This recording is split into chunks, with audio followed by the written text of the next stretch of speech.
एक राजा था इस देश में, उसका नाम था चंद्रगुप्त विक्रमादित्य। बड़ा न्यायप्रिय राजा था। उसके दरबार में एक मुकदमा आया। दो माताएं थी और एक बेटा था। एक माँ कहती थी मेरा बेटा है, दूसरी माँ कहती थी मेरा बेटा है। दोनों झगड़ रही थी। राजा ने कहा तलवार ले आओ, इस बच्चे को आधा आधा काट दो। तो तलवार आई, बच्चे को काटने के लिए राजा ने तलवार उठाई तो असली माँ चिल्लाने लगी कि नहीं नहीं, बच्चे को काटो मत, पूरा का पूरा दूसरी माँ को दे दो, कम से कम जिंदा तो रहेगा। राजा समझ गया असली माँ यही है जो बच्चे को कटता हुआ नहीं देख सकती अपनी आंखों से। राजा ने क्या किया, नकली माँ से बच्चा छीना और असली माँ को दे दिया। पूरे मुकदमे का फैसला 2 मिनट में हो गया। ऐसी न्याय व्यवस्था हम इस देश में लाना चाहते हैं। अगर यही मुकदमा आईपीसी, सीआरपीसी, सीपीसी में आप लेके आ जाइए, मैं चैलेंज देता हूं 50 साल इसका फैसला नहीं होगा। दोनों माताएं बूढ़ी होकर मर जाएंगी, बच्चा भी जवान होकर बूढ़ा हो जाएगा, मुकदमा चलता ही जाएगा, चलता ही जाएगा, चलता ही जाएगा, फैसला कभी नहीं आएगा। क्योंकि अंग्रेजी न्याय में न्याय होता नहीं। हम न्याय की व्यवस्था चाहते हैं, ऐसे कानून बनाना चाहते हैं। न्याय व्यवस्था को हम स्वदेशी करना चाहते हैं। इसी तरह से शिक्षा व्यवस्था को स्वदेशी बनाना चाहते हैं। अभी जो शिक्षा हम लेते हैं वो मैकॉले की है। मैकॉले ने जो पाठ्यक्रम तय किया वही हम पढ़ते हैं, और दुर्भाग्य से मैकॉले जो पाठ्यक्रम हमको दे गया वो इतना रद्दी और बेकार का है जो जिंदगी में कभी काम नहीं आता। हम पढ़ते हैं, रटते हैं, कक्षा में जाकर उल्टी करते हैं। कॉपी पे लिखना माने उल्टी करना। 100 में से 96 नंबर ले आते हैं। अब उसका शहद लगा के चाटें तो क्या निकलता है उसमें से? 96 नंबर। जिंदगी में काम नहीं आती वो शिक्षा। मैं मेरा उदाहरण देता हूं, सालों साल मैंने पढ़ाई की, मेरा जीवन खराब किया। मैं नहीं पढ़ता तो बहुत अच्छा होता। जितने साल मैंने पढ़ाई की, जितना पैसा मेरे माता पिता ने मेरी पढ़ाई पे खर्च किया, जितना पैसा मेरे ट्यूशन पे मेरे माता पिता ने खर्च किया, अगर मैं पढ़ने नहीं जाता वो सब पैसा बचता और मैं उससे कोई धंधा और व्यापार करता तो करोड़पति होता। क्या पढ़ाई हुई है मेरी? मैंने बचपन में पढ़ा x + y whole square is equal to x square plus 2xy plus y square, x minus y whole square is equal to x square minus 2xy plus y square. अब मेरे समझ में नहीं आता कि करूं क्या इसका मैं मेरी जिंदगी में।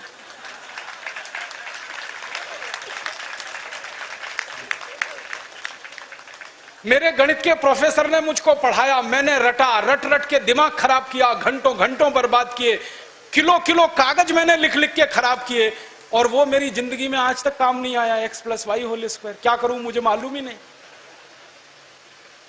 मेरे गणित के प्रोफेसर को एक दिन मैंने कहा कि आपने मुझे ये क्यों पढ़ाया x + y होल स्क्वायर, मेरी जिंदगी में तो काम नहीं आया। तो मेरे गणित के प्रोफेसर कहते हैं यार काम तो मेरे भी नहीं आया, मुझको किसी ने पढ़ाया, मैंने तुमको पढ़ाया। ये भेड़िया धसान क्यों चला रहे हो इस देश में? जो काम नहीं आता वो क्यों पढ़ा रहे हो इस देश के बच्चों? बचपन में मुझे पढ़ाया गया अमेरिका का पहला राष्ट्रपति कौन, क्या करूं इसका? मान लीजिए मुझे मालूम है अमेरिका का पहला राष्ट्रपति जॉर्ज वॉशिंगटन, करूं क्या? मालूम है मुझे, क्या करूं इसका? मैं सब्जी खरीदने जाता हूं बाजार में, सब्जी वाले को कहता हूं देखो मुझको मालूम है अमेरिका का पहला राष्ट्रपति जॉर्ज वॉशिंगटन था, वो सब्जी देगा क्या मुझे? फालतू में रटा रटा के मेरा दिमाग खराब कर दिया। अमेरिका का पहला राष्ट्रपति कौन? और मुझे इतना दुख होता है, तकलीफ होती है कि कोई मुझे ये पूछना शुरू करे कि तुम्हारे परिवार का पहला राष्ट्रपति कौन? मुझे नहीं मालूम। मेरे परिवार के राष्ट्रपति से मतलब मेरे दादा, दादा के दादा, दादा के दादा, दादा, कहीं से हमारा कुल शुरू हुआ ना, तो मेरे कुल का पति माने मेरा पहला पिता, वो कौन नहीं मालूम। और अमेरिका का पहला राष्ट्रपति मालूम है। और मुझे तो इतना दुख होता है कि अमेरिका का पहला ही राष्ट्रपति नहीं मालूम, 250 राष्ट्रपति मालूम है मुझे उनके, और मेरे कुल के 2.5 आदमी के नाम नहीं मालूम मुझे। मेरे पिताजी का नाम मालूम है, उनके पिताजी का, उसके आगे बढ़ता हूं तो सब ब्लैंक हो जाता है, याद ही नहीं मुझे। क्या करना है ऐसी शिक्षा से? काम की क्या है ये? बचपन में मुझको पढ़ाया कनाडा का क्लाइमेट कैसा, कनाडा का, भारत का नहीं, कनाडा का। कनाडा की जलवायु क्या है, क्या करूं उसका कनाडा की जलवायु का? मैं तो कभी कनाडा जाने वाला नहीं, कनाडा मेरे घर में कभी आने वाला नहीं, उसकी जलवायु पढ़ के करना क्या है? मैं शिवपुरी में रहता हूं, मैं भोपाल में, ग्वालियर में रहता हूं, मुझे शिवपुरी की जलवायु मालूम है तो कुछ काम आने वाली है, कनाडा की जलवायु क्या काम आने वाली है? कभी जिंदगी में मौका मिला कनाडा जाने का, जिसका कोई दूर दूर तक संभावना नहीं है, तब जाके वो बात कभी काम आएगी। उसके लिए रट रट के पढ़ पढ़ के दिमाग खराब कर दिया घंटों घंटों, ऐसा फालतू इतिहास पढ़ाया। अकबर बड़ा महान था, होगा, मैं क्या करूं? अकबर महान था, ठीक है, मैं क्या करूं उसका?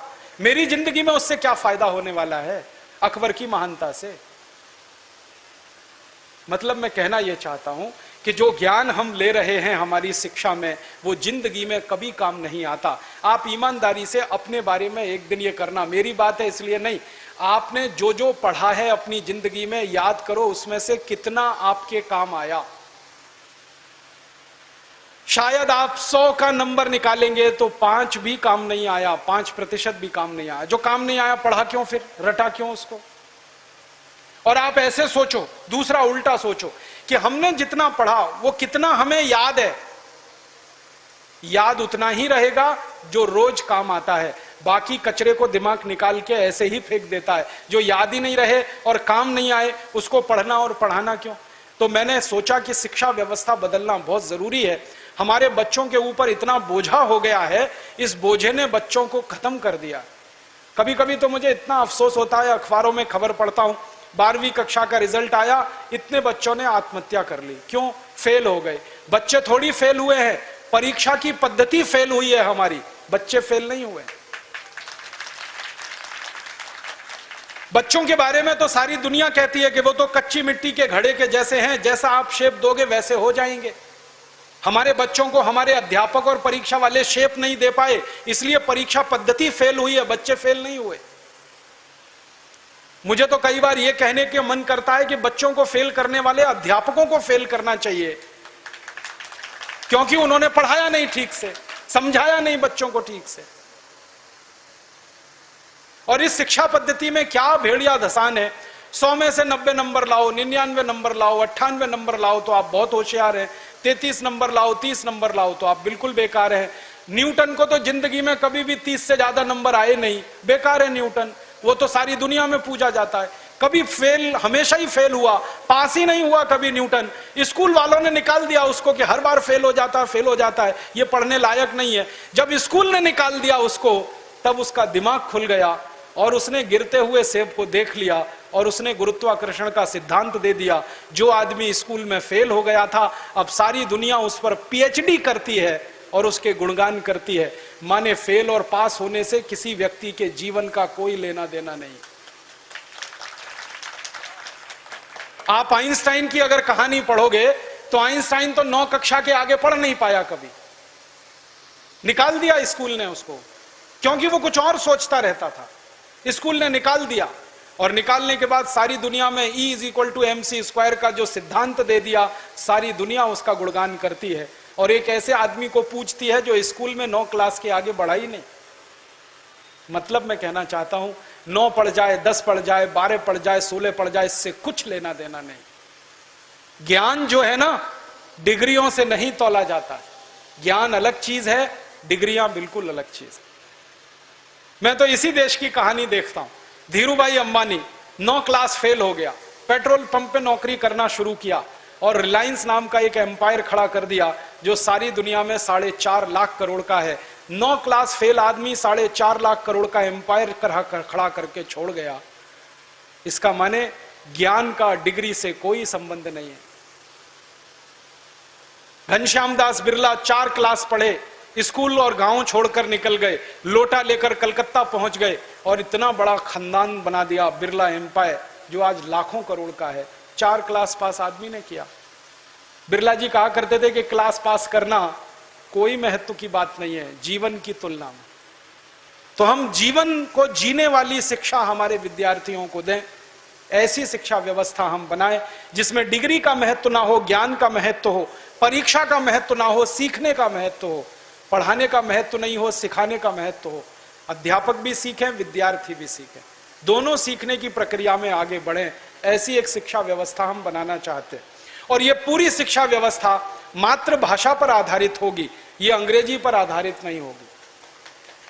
अंग्रेज आए तो अंग्रेजी आई, अंग्रेज गए तो अंग्रेजी चली जानी चाहिए थी। क्यों हमने रख लिया इस अंग्रेजी को? अंग्रेजी में पढ़ाते हैं अपने बच्चों को, मार मार के सिखाते हैं, बच्चे बेचारे अक्सर उसमें फेल हो जाते हैं।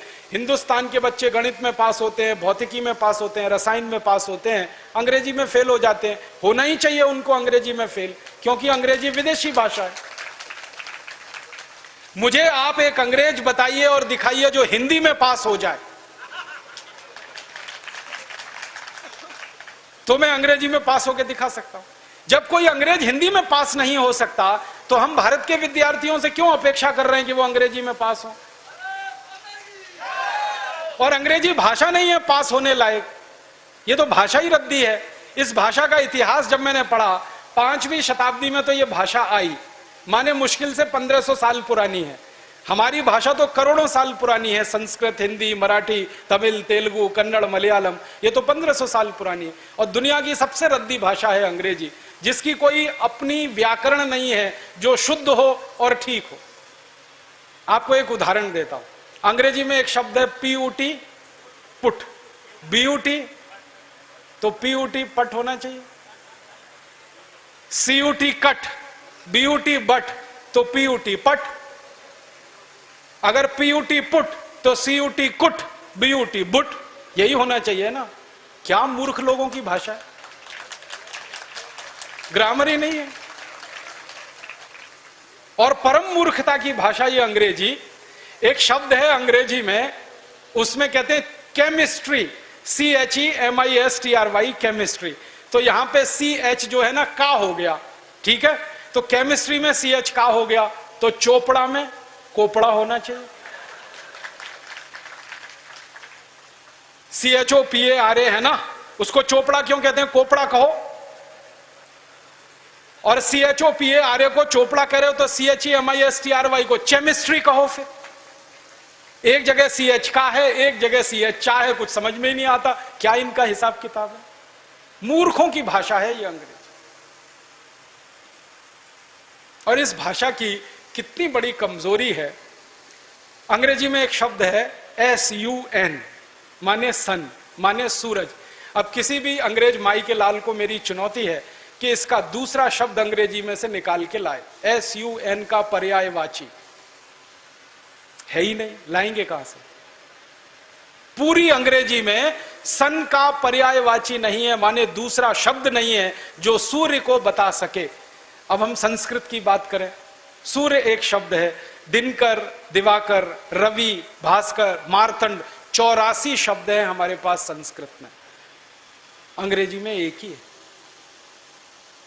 एक शब्द है अंग्रेजी में मून, एक ही है, चंद्रमा। और हम संस्कृत में 56 शब्द हैं चंद्रमा के लिए। अंग्रेजी का एक शब्द है वाटर, माने पानी, वो अकेला एक ही है। वो नदी का पानी हो या नाले का, कुएं का हो या तालाब का, सब पानी वाटर है। और यहां भारत में हर पानी के लिए अलग शब्द है। बारिश का पानी अलग, समुद्र का पानी अलग, नदी का पानी अलग, तालाब का अलग, सरोवर का अलग, नाले का पानी अलग, कीचड़ का पानी अलग, सब पानी के लिए अलग अलग शब्द है। अंग्रेजी में एक ही है, वाटर। बहुत गरीब भाषा है अंग्रेजी, शब्द ही नहीं है उनके पास। कितने गरीब हैं, चाचा भी अंकल, मामा भी अंकल, मौसा भी अंकल, फूफा भी अंकल, फूफा का फूफा भी अंकल, मौसा का मौसा भी अंकल, कोई शब्द ही नहीं है अंकल के अलावा। और चाची, मामी, मौसी, सब आंटी, कोई दूसरा ही शब्द नहीं है उनके। हम तो मूर्ख लोग इस अंग्रेजी में फंस गए। अकल नहीं हमारी तो मारी गई है। हमारे देश में जो अंग्रेजी पढ़ गए ना, अकल उन्हीं की मारी गई है। जो नहीं पढ़े वो बहुत होशियार। पता है, मैं कुछ लोगों के घरों में जाता हूं, मैंने जिंदगी में एक नियम बनाया। वो नियम यह है कि होटल में खाना नहीं खाऊंगा, होटल में ठहरूंगा नहीं। तो झक मार के मुझे घरों में ही ठहराना पड़ता है, खाना खिलाना पड़ता है, क्योंकि मैं खाता नहीं, होटल में ठहरता नहीं। तो हर बार नए नए घरों में जाता हूं खाना खाने, रहने के लिए। तो अंग्रेजी पढ़े लिखे लोगों के घर में भी जाता हूं, तो वो कैसे मूर्ख दिखाई देते हैं मुझे उसका उदाहरण बताता हूं। वो ना तो अंग्रेज है ना तो हिंदुस्तानी है, खिचड़ी है बीच की। और वो खिचड़ी कैसी है, किसी के घर में गया तो पिताजी का नाम घर में रामदयाल, माताजी का नाम गायत्री देवी, बेटे का नाम टिंकू। अब मैं यही पूछता हूं कि रामदयाल और गायत्री देवी का टिंकू कहां से आ गया?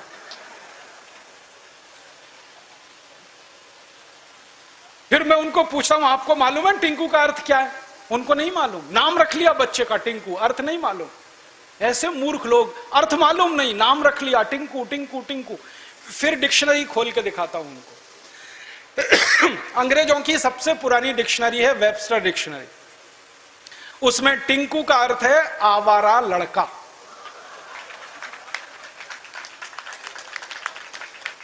जो लड़का बाप की ना सुने, मां की ना सुने, वो टिंकू है। और हम क्या कर रहे हैं पढ़े लिखे मूर्ख लोग, आज्ञाकारी लड़के को टिंकू टिंकू टिंकू बोल बोल के आवारा बनाने की तैयारी कर। ऐसे अंग्रेजी मूर्खों के घरों में जब मैं जाता हूं तो ऐसे ही नाम मिलते हैं, बबली, डबली, डब्लू, बबलू। क्या मतलब है डब्लू, बबलू, बबली, डबली? डिम्पल, ट्विंकल, कुछ मतलब ही नहीं। कुछ भारत में नाम की कमी हो गई है क्या? और इससे भी बड़ी बड़ी मूर्खताएं मैं देखता हूं। कोई अधकचरे हिंदुस्तानी, माने आधा अंग्रेज आधा हिंदुस्तानी के घर में जाऊं तो इंप्रेशन जमाने के लिए, माने रौब जमाने के लिए अंग्रेजी झाड़ेगा। हाँ, भले गलत सलत, लेकिन झाड़ेगा जरूर, रौब पड़े उसके ऊपर। वो क्या कहेगा? हिंदी में भी बोल सकता, वो बात नहीं बोलेगा। वो कहेगा oh Rajiv Dixit, she is my missus. तो मैं पूछता हूं really she is your missus? क्योंकि उसको मिसेस का अर्थ नहीं मालूम। मिसेस का अर्थ जानते हैं क्या है? हर देश की अपनी सभ्यता, अपनी संस्कृति होती है, तो उसमें से निकले हुए शब्द की भी अपने इतिहास और संस्कृति की व्यवस्था होती है। इंग्लैंड की सभ्यता कैसी है मालूम है? इंग्लैंड की सभ्यता में एक सबसे खराब बात है जो आपको कभी पसंद नहीं आएगी, कि वहां एक स्त्री और एक पुरुष जिंदगी भर साथ कभी भी नहीं रहते, बदलते रहते हैं। जैसे हम कपड़े बदलते हैं ना, वैसे वो एक दूसरे को बदलते रहते हैं। एक पुरुष की 20 स्त्रियां हो सकती हैं, एक स्त्री के 20 पुरुष हो सकते हैं। मेरे कई दोस्त हैं इंग्लैंड और यूरोप में जिनकी 40-40 शादियां हुई हैं, 41वीं करने को तैयार है। ये उनके यहां चलता रहता। इसको उनकी भाषा में कहते हैं एक्स्ट्रा मैरिटल अफेयर्स, पर स्त्री गमन पर पुरुष गमन। तो एक पुरुष कई स्त्रियों से संबंध रखता है, एक स्त्री कई पुरुषों से संबंध रखती है। तो पत्नी को छोड़कर जितनी स्त्रियों से संबंध रखने वाले होते हैं वो सब मिसेज में जाते हैं। माने मिसेज का अर्थ है धर्म पत्नी को छोड़कर कोई भी महिला जिसके साथ आप बिस्तर में रात को सोएं वो मिसेज होती है, पत्नी को छोड़कर। अब यहां धर्म पत्नी को मिसेज बनाने में लगे हुए हैं मूर्खों के मूर्ख, पता नहीं कहां से पैदा हो। मिस्टर का मतलब उल्टा है, पति को छोड़कर कोई भी पुरुष जिसके साथ आप रात बिताएं वो मिस्टर होता है। यहां पति को मिस्टर बनाने में लगे हो। छोड़िए इन अंग्रेजी शब्दों को, इनमें कुछ दम नहीं। और एक तो सबसे खराब अंग्रेजी शब्द है, पता नहीं लोग बोलते कैसे हैं उसको, मैडम। आप जानते हैं मैडम कौन होता है यूरोप में? अंग्रेजों की संस्कृति में जहां पर परस्त्री गमन होगा वहां वैश्यावृत्ति होने वाली है कि नहीं? परस्त्री गमन, पर पुरुष गमन, वैश्यावृत्ति चरम पर होगी। तो वैश्याएं जो अपने कोठों को चलाती हैं, अपने वैश्यावृत्ति के काम में लगी हुई वैश्याओं की जो प्रमुख वैश्या होती है उसको मैडम कहते हैं।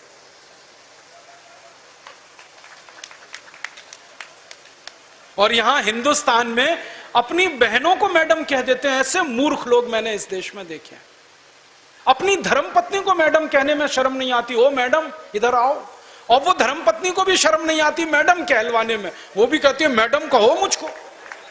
जान तो लो कि मैडम होती कौन है, फिर कहलवाओ। अपने भारत में कितने सुंदर सुंदर शब्द हैं। श्रीमती, श्री माने लक्ष्मी, मति माने बुद्धि, बुद्धि माने सरस्वती, लक्ष्मी। तो जहां सरस्वती लक्ष्मी एक साथ निवास करे वो श्रीमती, उसको हमने मिसेस बना दिया। ये मूर्खाधिपति हमारे देश में अंग्रेजी पढ़े लिखे, इन्होंने बड़ा सत्यानाश किया, बेड़ा गर्क किया इस देश का। इस अंग्रेजी भाषा ने किया, फिर इन्होंने और ज्यादा किया। मेरा आपसे हाथ जोड़कर निवेदन है, इस अंग्रेजी भाषा में मत फंसिए, कुछ इसमें रखा नहीं है, दम नहीं है। कभी कभी तो मैं लोगों के घरों में जाता हूं, इतना गुस्सा आता है मुझे। कभी कभी अंग्रेजी पढ़े लिखे लोगों के घर में जाता हूं तो छोटे छोटे बच्चे होते हैं ना, उनको उनके माता पिता कहते हैं देख बेटा अंकल आए हैं, जरा पोएम तो सुना। मैं कहता हूं भाई मैं अंकल नहीं हूं, मुझे या तो मामा बना लो या चाचा बना लो, दोनों में ही आपका फायदा है, मेरा भी फायदा है। मामा बनो तो भी फायदा, चाचा बनो तो भी फायदा, अंकल में तो कुछ रखा नहीं है। फिर उनके माता पिता को कहता हूं, ये आप इनको पोइम क्यों सुनवाते हैं, कविता सुनवाओ ना। तो उनको पोइम और कविता का अर्थ ही पता नहीं है, पोइम अलग है, कविता अलग है। अब वो बच्चे चालू हो जाते हैं टेप रिकॉर्डर की तरह से और पोइम सुनाते हैं मुझको, rain rain go away come again another day little baby wants to play. अब मैं बच्चे को पूछता हूं, तुमको मालूम है इसका अर्थ क्या है? नहीं मालूम। किसने सिखाया? मम्मा ने सिखाया। मम्मा को पूछा, आपको अर्थ मालूम है रेन रेन गो अवे? नहीं मालूम। किसने बताया? टीचर ने बताया। टीचर को पूछो, उनको भी अर्थ नहीं मालूम। तो रटाया क्यों फिर बच्चे को? अर्थ ही नहीं पता। फिर बच्चों को मैं बता दूं, देखो इसका अर्थ यह है, बारिश बारिश तुम चली जाओ, मत आओ क्योंकि मुझे खेलना है। माने छोटे बच्चे को खेलना है, इसलिए वो बारिश को कह रहा है, बारिश बारिश तुम चली जाओ, यहां मत आओ क्योंकि मुझे खेलना है।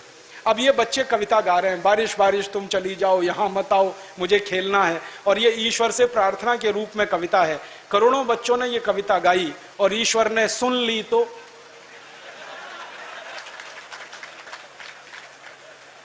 बारिश को वापस बुला लिया। तो क्या होने वाला है? बारिश नहीं होगी। बारिश नहीं होगी तो सूखा पड़ेगा। सूखा पड़ेगा तो आप भी भूखे मरेंगे, मैं भी मरूंगा, किसान भी मरेंगे। इतनी अकल नहीं है हमको, ये रेन रेन गो अवे कितनी खतरनाक चीज है। हमारे भारत में 60% खेती बारिश पर होती है, 40% खेत में ही सिंचाई की व्यवस्था है। जब 60% खेती बारिश पर हो तो बारिश ज्यादा होनी चाहिए इस देश में। ऐसी कविताएं हम बच्चों को क्यों नहीं सिखाते? लेकिन वो कविताएं मातृभाषा में हो सकती हैं, अंग्रेजी में नहीं हो सकते। मैं एक मराठी मातृभाषा की कविता सुनाता हूं आपको, अर्थ बहुत सीधा है उसका। वो कविता है, ये रे पाऊसा तुला देतो पैसा, पैसा झाला खोटा, पाऊस आला मोठा। ये रे माने आओ आओ, जल्दी जल्दी बारिश तुम आओ। पाऊसा माने बारिश। मराठी में कह रहे हैं, बारिश बारिश तुम जल्दी जल्दी आओ, नहीं आओगे तो मैं पैसा देने को तैयार हूं, तुम आ जाओ, क्योंकि मुझे बारिश की जरूरत है, क्योंकि खेत को पानी की जरूरत है, क्योंकि 60% खेती बारिश पर आधारित है। तो भारतीय कविता बारिश को बुलाने वाली होती है और अंग्रेजी कविता बारिश को भगाने वाली होती है। क्योंकि इंग्लैंड में मौसम खराब रहता है, कभी भी बारिश आती है, इसलिए वहां के बच्चे कहते हैं रेन रेन गो अवे, क्योंकि बारिश का कोई भरोसा नहीं। इंग्लैंड में 3 W होते हैं जिनका भरोसा नहीं होता। वेदर माने मौसम, कभी भी बदल जाएगा। दूसरा W वाइफ, उसका बिल्कुल भरोसा नहीं, सवेरे आपकी है, शाम को किसी और की है, कल किसी और की है, परसों किसी और की है। और तीसरा W होता है वर्क, जिसका कोई भरोसा नहीं। 20 साल आप किसी के यहां नौकरी कर रहे हैं, एक दिन में पिंक स्लिप देगा, भगा देगा। तो वाइफ, वेदर, वर्क का भरोसा नहीं। भारत में ये तीनों ही पक्के। वेदर तो एकदम पक्का है इस देश। बारिश में बारिश होगी, सर्दी में सर्दी होगी, जाड़ों में जाड़ा पड़ेगा, शरद में शरद होगा, बसंत में बसंत आएगा। वेदर एकदम पक्का है। और वाइफ तो सबसे ज्यादा पक्की है, 7 जन्म तक साथ नहीं छोड़ती। इतनी पक्की वाइफ तो दुनिया में कहीं नहीं। और वर्क भी पक्का है इस देश। तो यहां तो बिल्कुल उल्टा मामला है। हमारी कविताएं तो ऐसी होनी चाहिए जैसा हमारा स्वभाव, जैसी हमारी परंपरा, जैसा हमारी संस्कृति, जैसी हमारी सभ्यता। अंग्रेजों की कविताएं हम क्यों सीखें, क्यों सिखाएं? तो ये मूर्खता बंद करिए अपने जीवन से। ये अंग्रेजियत का भूत उतार दीजिए अपने जीवन। व्यक्तिगत बातचीत में अंग्रेजी के शब्दों का प्रयोग कम से कम करिए, कम से कम करिए। रौब मत झाड़िए दूसरों पर अंग्रेजी बोलकर। गलत सलत तो बिल्कुल मत बोलिए, टांग मत तोड़िए अंग्रेजी की। उनकी भाषा है, उनको मुबारक हो। और इस भाषा के बारे में 2-3 गलतफहमियां दिमाग से निकाल दीजिए। अंग्रेजी अंतरराष्ट्रीय भाषा नहीं है। 200 देश हैं, उनमें से सिर्फ 14 देशों में अंग्रेजी चलती है, बाकी कहीं अंग्रेजी नहीं। फ्रांस में फ्रेंच है, जर्मनी में जर्मन है, रूस में रशियन है, जापान में जापानीज है, चीन में चाइनीज है, हॉलैंड में उनकी अपनी भाषा है, डेनमार्क में डेनिश है। सब देशों की अपनी भाषाएं हैं। अंग्रेजी सिर्फ उन्हीं देशों में है जो अंग्रेजों के गुलाम थे। Australia, New Zealand, Canada, Bharat, Pakistan, Bangladesh, America, ये सब अंग्रेजों के गुलाम देश हैं, इसलिए अंग्रेजी, बाकी नहीं है। और अंग्रेजी दुनिया की सबसे रद्दी भाषा है क्योंकि शब्दों की संख्या सबसे कम है और व्याकरण इसका सबसे ज्यादा मूर्खता वाला है। यूनाइटेड नेशंस में भी अंग्रेजी नहीं चलती, वो फ्रेंच में काम करते हैं। एक बार मैंने पूछा उन लोगों को कि आप अंग्रेजी में काम क्यों नहीं करते, उन्होंने कहा बेकार भाषा है। फ्रेंच में क्यों काम करते हैं, वो कहते हैं बहुत वैज्ञानिक भाषा है। मैं पूछा फ्रेंच की वैज्ञानिकता क्या है, तो उन्होंने मुझे इतनी गहरी बात कही, उन्होंने कहा कि फ्रेंच में शब्द रूप और धातु रूप दोनों अलग अलग हैं। तो मैं पूछा ये कहां से आपने सीख लिया, उन्होंने कहा ये हमने संस्कृत से सीख लिया, क्योंकि संस्कृत में शब्द रूप और धातु रूप अलग अलग। संस्कृत दुनिया की सब भाषाओं की मां है, इसलिए संस्कृत सीखिए, लोगों को सिखाइए, संस्कृत बोलिए, लोगों को बुलवाइए, हिंदी सीखिए, हिंदी सिखाइए, मराठी, तमिल, तेलुगु, कन्नड़ सीखिए, सिखाइए, इस अंग्रेजी की टांग मत तोड़िए। फिर आप बोलेंगे जी दुनिया में व्यापार करना है तो अंग्रेजी चाहिए, बिल्कुल नहीं चाहिए। जापान के लोग सारी दुनिया में व्यापार करते हैं जापानीज में, जर्मनी के लोग सारी दुनिया में व्यापार करते हैं जर्मन में, रूस के लोग सारी दुनिया में व्यापार करते हैं रशियन में। अगर वो ये सब कर सकते हैं तो हम भी कर सकते हैं हिंदी में और संस्कृत में। अंग्रेजी सिर्फ उन्हीं लोगों को सीखनी चाहिए जो इंग्लैंड जाएं, और जब जाएं वीजा मिले तो सीख लेना। अभी से क्यों दिमाग खराब कर रहे हो अपना। और इंग्लैंड जाने का वीजा 115 करोड़ को तो मिलने वाला है नहीं, तो जबरदस्ती बचपन से क्यों सिखा रहे हो इन सबको। और इसका सबसे बड़ा दुष्परिणाम जानते हैं क्या होता है, जब मार मार के किसी बच्चे को आप अंग्रेजी सिखाते हैं, उसकी जिंदगी का 6 गुना समय आप बर्बाद कर देते हैं। जो बात बच्चा मातृभाषा में 1 घंटे में सीखता है, वही बात अंग्रेजी में सीखने में 6 महीने लग जाते हैं उसको। कितना समय बर्बाद किया आपने उसका। मैंने एक दिन हिसाब निकाला, सारा पाठ्यक्रम हम हिंदी में कर दें, मातृभाषा में कर दें, तो इंजीनियरिंग की पढ़ाई 2 साल में हो जाती है, मेडिकल की पढ़ाई 1.5 से पौने 2 साल में हो जाती है। इतना समय हम बचा सकते हैं। पहली कक्षा से 12वीं कक्षा तक अंग्रेजी हटा दी जाए तो जितना 12 साल में हम बच्चों को सिखाते हैं वो 2 साल में सिखा सकते हैं। समय बचा सकते हैं, पैसा बचा सकते हैं, तनाव कम कर सकते हैं दिमाग पर। इसलिए हम चाहते हैं कि पूरी शिक्षण व्यवस्था इस देश में मातृभाषा में हो, बचपन से लेकर उच्च शिक्षा तक। और अंग्रेजी का प्रयोग इस देश में खत्म हो, चाहे वो सुप्रीम कोर्ट में, चाहे हाई कोर्ट में। अगर सुप्रीम कोर्ट में हम मुकदमा करें तो मैं हिंदी जानता हूं, जज को भी हिंदी आनी चाहिए, और जज अगर हिंदी नहीं जानता तो उसको सुप्रीम कोर्ट में लाने की जरूरत क्या है। जिनको हिंदी आती है उनको जज बनाओ, और जिनको हिंदी आती ही नहीं है, सिर्फ अंग्रेजी जानते हैं, उनको सबको लंदन भेजो, इंग्लैंड भेजो। वो इस देश के किस काम के हैं। पैसा हिंदी वासी लोगों के खून पसीने की कमाई के टैक्स का लेंगे और न्याय अंग्रेजी में देंगे, ये कौन सी व्यवस्था है। न्याय भी हिंदी में देना पड़ेगा। वादी को हिंदी आती है, प्रतिवादी को हिंदी आती है, जज को भी हिंदी आनी ही चाहिए। क्यों नहीं आनी चाहिए। भारत में नहीं आएगी तो किस देश में आएगी।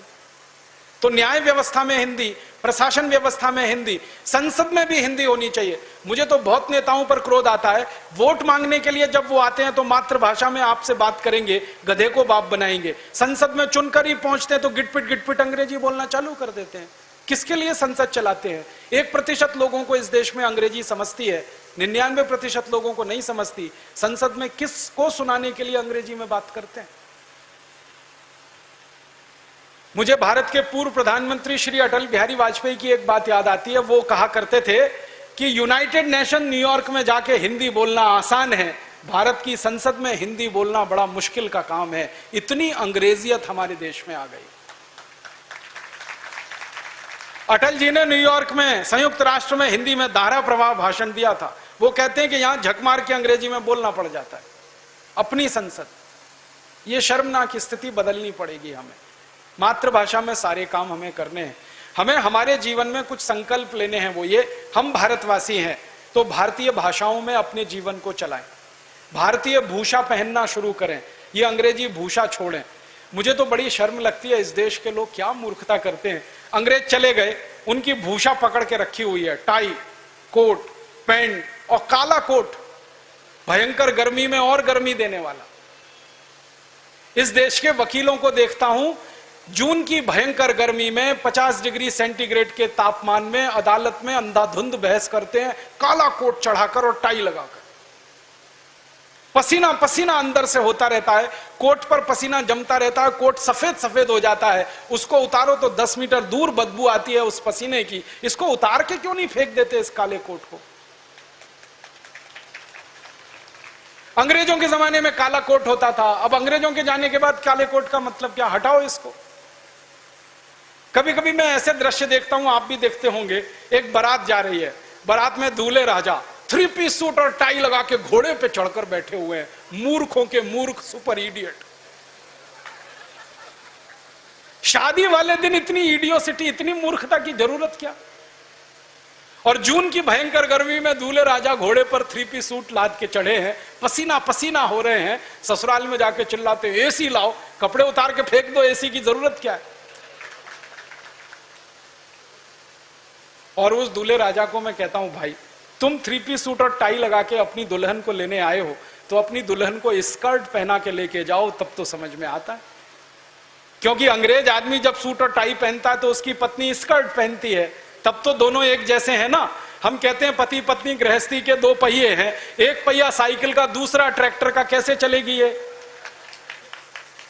एक को तो 3 पीस सूट और पहना दिया टाई, और पत्नी को साड़ी में, तो पत्नी को स्कर्ट में रखो, तुम 3 पीस सूट और टाई में रहो। या तुम पत्नी को साड़ी में रखते हो तो खुद धोती कुर्ता क्यों नहीं पहनते? भारतीय पोशाक कितनी अच्छी पोशाक है, धोती कुर्ता पजामा खुला रहता है ना, अंदर हवा जाती रहती है, पतलून एकदम टाइट पहन लेते हैं, और जीन्स चढ़ती नहीं है तो जमीन पर लेट जाते हैं, 45 डिग्री पे पांव उठा के खींच खींच के चढ़ाते हैं, ऐसी टाइट जीन्स पहन के बैठे, और चढ़ गई तो उतरती नहीं है, और कई बार उसके साथ बहुत कुछ उतर जाता है। ऐसे मूर्ख लोग इस देश में कहां से आ गए? ये अंग्रेजी भूषा छोड़ो, अंग्रेजी भाषा छोड़ो, सब कुछ बंद करो, ये अंग्रेजों का खत्म करो इसको, ये ठीक नहीं। हम भारतीय हैं, भारतीय भाषा इस्तेमाल करें, भारतीय भूषा इस्तेमाल करें, भारतीय भोजन इस्तेमाल करें। हमारा भोजन अपने बहुत स्वास्थ्य के लिए अच्छा है, रोटी चावल दाल सब्जी इडली सांभर रसम उत्तपम बड़ा, ये सब pizza burger hot dog cold dog chowmein, ये सब अंग्रेजी भोजन। और विचित्र विचित्र नाम है, हॉट डॉग गरम कुत्ता, कोल्ड डॉग ठंडा कुत्ता, खा रहे हैं उसको। यह क्या मूर्खता का भोजन है। एक वो डबल रोटी होती है, पाव रोटी, जो सड़े मैदे से बनती है, आप कभी अगर बनता हुआ देख लें तो उसको छू नहीं सकते, इतनी गंदे तरीके से वो बनती है। मैदे को सड़ाते जाते हैं, फर्मेंट करते हैं, फिर उससे डबल रोटी बीच से काटते हैं, कुछ सलाद भर दिया, खीरा ककड़ी, फिर कहते हैं हॉट डॉग हो गया, कोल्ड डॉग हो गया।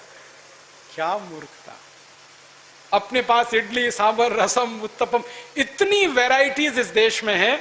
यूरोप और अमेरिका में तो कुछ नहीं है, पाव रोटी डबल रोटी यही खाते हैं पूरे देश में। 24-25 देशों में एक ही भोजन है और कुछ है ही नहीं। गेहूं है, गेहूं से आटा बनाते हैं, आटे को मूर्ख लोग रोटी नहीं बना पाते क्योंकि रोटी बनाना नहीं आता। पूरे यूरोप में अमेरिका में किसी को रोटी बनाना नहीं आता। भारत की हर माँ और बहन को आता है, यूरोप की किसी स्त्री को नहीं आता। वो आटा दे दो उनको गेहूं का और कहो रोटी बनाओ तो इतना पानी डाल के उसको सान सून के रख देते, पता ही नहीं है कि कितना पानी डालते हैं, कितना रेशियो, कितना प्रपोर्शन। मैंने तो यूरोप में ऐसी मूर्ख माताएं देखी हैं, दही जमाना नहीं आता उनको। हाँ, वो दही का पाउडर ले आते हैं, पानी में घोल के पी जाते हैं, ना दही ना मट्ठा। हमारे घर की हर मां को दही बनाना आता है और सब्जी बनाना किसी को नहीं आता। बाजार से बनी बनाई सब्जी डब्बे में लाते हैं, प्लेट में रख के ऊपर से नमक डाल के खा जाते हैं। सब्जी बनाना नहीं आता, दाल बनाना नहीं आता, रोटी बनाना नहीं आता। हमको सब कुछ आता है। टेक्नोलॉजी में हम उनसे बहुत ऊंचे हैं। गेहूं का एक आटा जिसको किसी भी भारतीय माँ और बेटी या बहन को दे दो, उससे 50 किस्म की चीजें वो बना सकती है। पूरी बना सकती है, कचौरी बना सकती है, पराठा बना सकती है, आलू का पराठा, गोभी का पराठा, फिर मटर का पराठा, पता नहीं कितने तरह के पराठे, कितनी तरह की पूरी, कितने तरह की कचौरी। एक दिन मैंने हिसाब निकाला, मैं भारत में जन्म ले लिया उस दिन से और जिस दिन मैं मरूंगा उस दिन तक हर दिन एक नया स्वादिष्ट व्यंजन बना के इस देश में मैं खा सकता हूं। वो यही संभव है, किसी दूसरे देश में संभव नहीं। इतनी व्यंजन की विभिन्नता इस देश में कहीं नहीं। और मुझे तो लगता है कि भारत में सबसे बड़ी शोध अगर हुई है तो रसोई घर में हुई है और कहीं नहीं हुई। इतना अच्छा रसोई घर हमारे पास, फिर हम pizza burger hot dog cold dog chowmein के लिए परेशान हो। वो चाउमीन तो पता नहीं कैसे लोग खा जाते हैं, एकदम सड़े हुए मैदे की चीज। खानी है तो सिवई बना के खा लो अपने घर में, चाउमीन से अच्छी है। तो भोजन भारत का करो, भाषा भारत की बोलो, भूषा भारत की रखो, भजन भी भारत का करो, संगीत भी भारत का सुनो। ये विदेशी संगीत में कुछ रखा नहीं।